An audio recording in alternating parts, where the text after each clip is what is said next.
Assalamualaikum warahmatullahi wabarakatuh.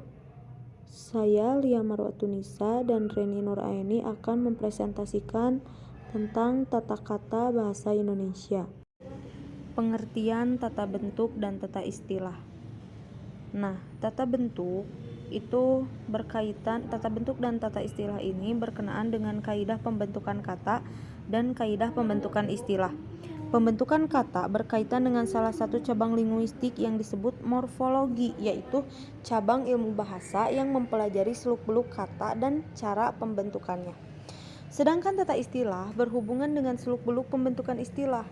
Nah, dalam bahasa Indonesia, seluk-beluk pembentukan istilah ini diatur melalui sebuah pedoman, yaitu pedoman pembentukan istilah. Nah, selanjutnya untuk tata bentukan itu ada konsep-konsep dasar dalam morfologi. Yang pertama ada morfem, yang kedua ada alomorf. Untuk morfem adalah satuan bahasa terkecil yang mengandung makna yang sudah tidak dapat dibagi lagi menjadi bagian bermakna yang lebih kecil.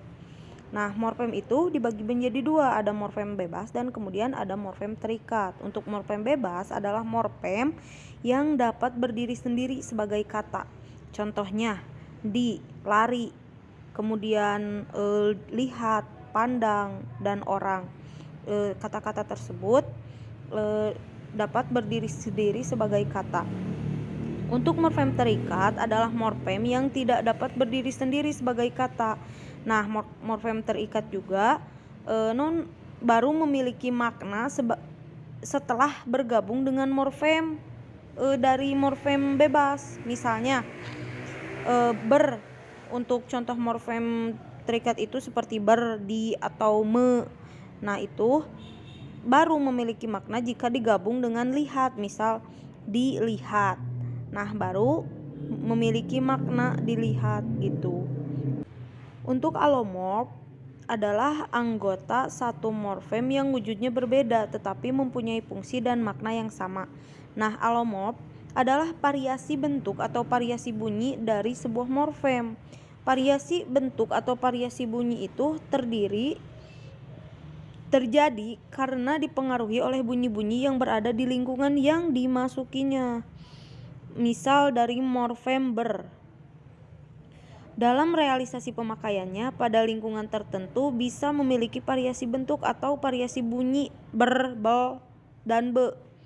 Dengan demikian dapat dikatakan bahwa variasi bunyi ber, be, dan bel itu yang dimiliki oleh morfem ber tersebut hanya merupakan alomorf atau variasi bunyi.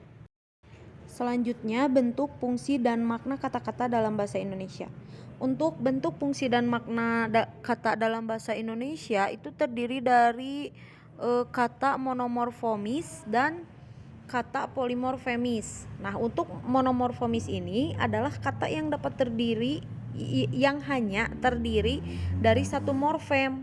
Kemudian untuk polimorfemis ialah kata yang terdiri dari dua morfem atau lebih. Nah, biasanya polimorfemis ini disebut dengan kata jadian, yaitu kata yang dapat dibentuk dari dua macam bentuk dasar, yaitu bentuk dasar bebas dan bentuk dasar terikat.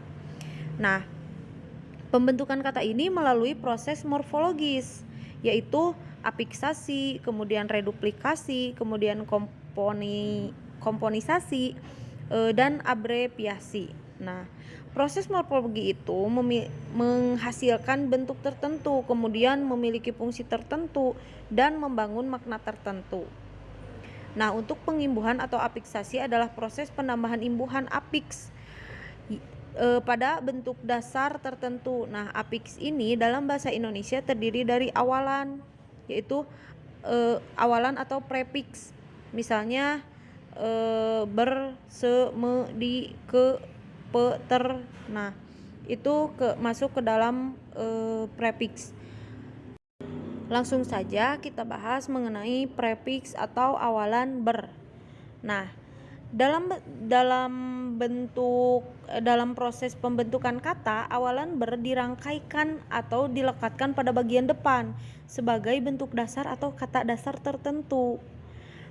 Dalam proses itu, awalan ber ini bisa tidak mengalami perubahan bentuk dan bisa juga mengalami perubahan bentuk menjadi be atau bal. Nah, apabila kata atau bentuk dasar itu diawali oleh fonem L, S, K, kemudian D, T. Nah, awalan ber tidak mengalami perubahan bentuk. Nah, kemudian untuk mengalami perubahan bentuk itu apabila kata atau bentuk dasar itu berawalan R atau suku kata pertamanya mengandung huruf R, E dan R. Nah, awalan berubah bentuk menjadi beda apabila awalan itu dilekatkan pada bentuk dasar ajar. Bentuk dasarnya itu ajar. Nah, akan mengalami perubahan bentuk menjadi bel untuk kata dasarnya. Jadi belajar, kan itu belajar itu dari berajar. Tetapi bernya itu berubah menjadi bel. Nah, ada beberapa contoh yaitu seperti berkuda. Itu kan awalannya K ya.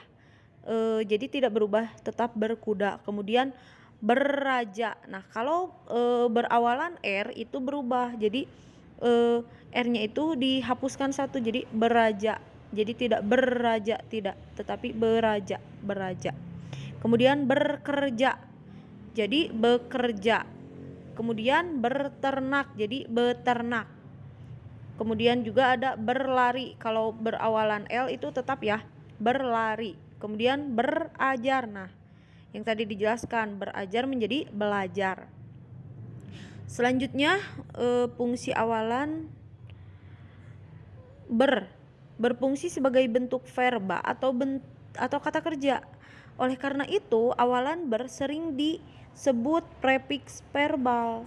Misalnya kata kuda yang kelasnya itu kan nomina.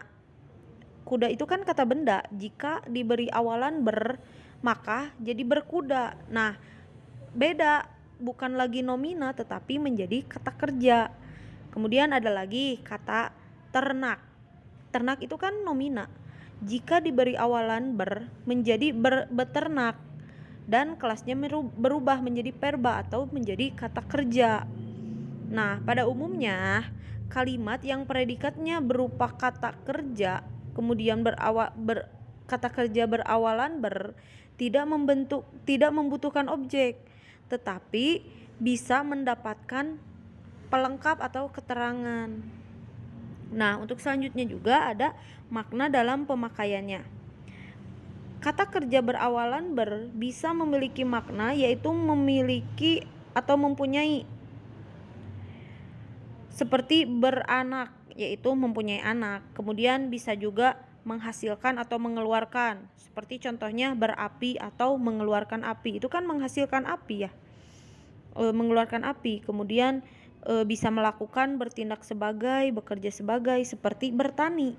Bertani itu kan melakukan pekerjaan tani, jadi si orangnya gitu kan. Kemudian melakukan pekerjaan untuk diri sendiri, itu disebut juga dengan resiprokal, seperti berjemur, menjemur dirinya kan, menjemur diri sendiri. Kemudian ada juga mendapat, dapati atau dikenai, seperti bersambut-sambutan.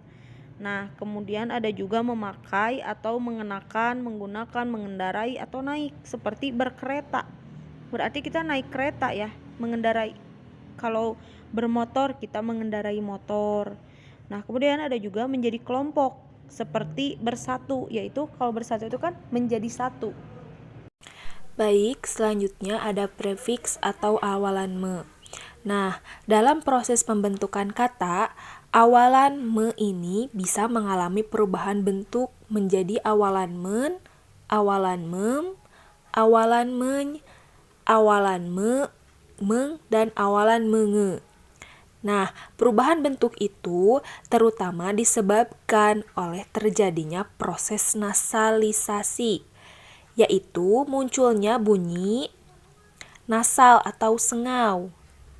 Namun, apabila awalan me diletakkan pada bentuk dasar yang berawalan fonem R dan L, misalnya proses pembentukan nasalisasi itu tidak dapat terjadi, seperti contoh. Nah, contohnya seperti awalan me ditambah kata roket jadi meroket. Awalan me ditambah kata daki jadi mendaki. Awalan me ditambah bawa jadi membawa. Seperti itu. Nah, ada fungsi awalan me. Awalan me ini berfungsi untuk membentuk verba atau kata kerja. Misalnya kata dasar sapu dan bom yaitu nomina. Nah, lalu ada makna menurut pemakainya. Awalan me di sini kemungkinan memiliki makna. Nah, melakukan misalnya membaca, menulis, mengantuk. Lalu menggunakan alat, menggergaji, mengail. Pada membuat, misalnya ada menggambar, merenda. Lalu menggunakan bahan, mengapur, mengecat, memakan, meminum, mengisap, terdiri dari merokok, menyirih, dan sebagainya. Nah, itu adalah bentuk atau contoh-contoh dari makna menurut pemakainya yang berawalan me. Lalu ada reduplikasi atau pengulangan. Nah, reduplikasi atau kata ulang merupakan kata yang mengalami pengulangan. Nah, jadi reduplikasi ini sebuah kata yang mengalami pengulangan. Nah, pengulangannya itu baik pada kata maupun pada unsur suatu kata. Reduplikasi adalah kata yang mengalami proses morfemis dengan mengulangi bentuk dasar atau sebagian dari bentuk suatu kata dasar. Jadi, maupun bentuk utuh ataupun sebagian dari bentuk dasar. Nah, ada contohnya yang pertama yaitu kata ulang sebagian atau disebut dengan dwi purwa. Pengulangan pada suku awalan sebuah kata. Contohnya, bisik-bisik tetangga. Nah, contohnya itu bisik-bisik tetangga kini mulai terdengar lagi. Hutan dan kekayaan alam ini adalah warisan leluhur.